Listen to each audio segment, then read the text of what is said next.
This is the third video lecture of the 7th chapter of Civics Outcomes of Democracy for class 10th. And the topic is economic growth and development.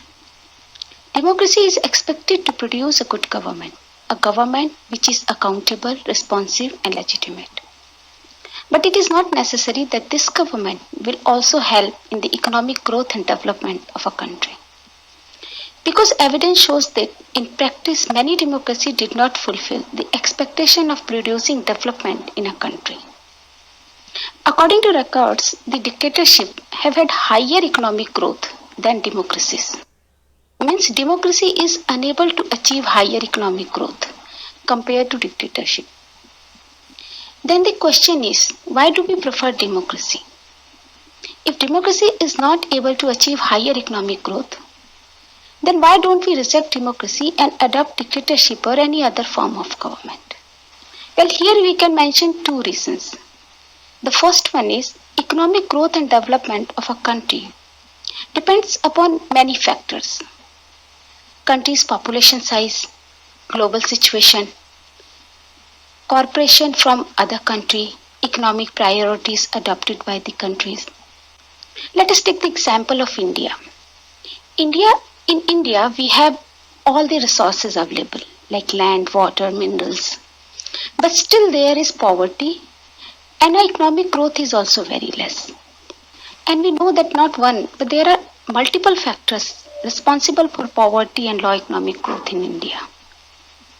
A large population size, low literacy rate, unemployment, and the major cause is lack of policies to promote economic growth. Because whether it is dictatorship or democracy, if the government is not serious about economic growth or not able to form better policies to promote economic growth cannot be achieved. So many factors come together to bring economic growth in a country. And the second reason is the economic growth rate of all dictatorships is slightly higher than democracies. But when we compare the economic growth of poor countries under dictatorship and democracy, we will find virtually there is no difference. Let's see the rate of economic growth of different countries between 1950 and 2000, over 50 years.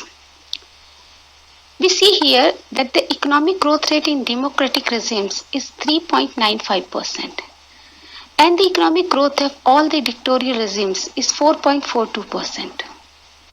So yes, the economic growth rate in dictatorship is slightly higher than all the democracies.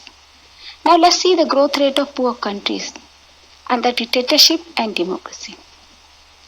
The growth rate of poor countries under dictatorship is 4.34% and the growth rate of poor countries under democracy is 4.28%.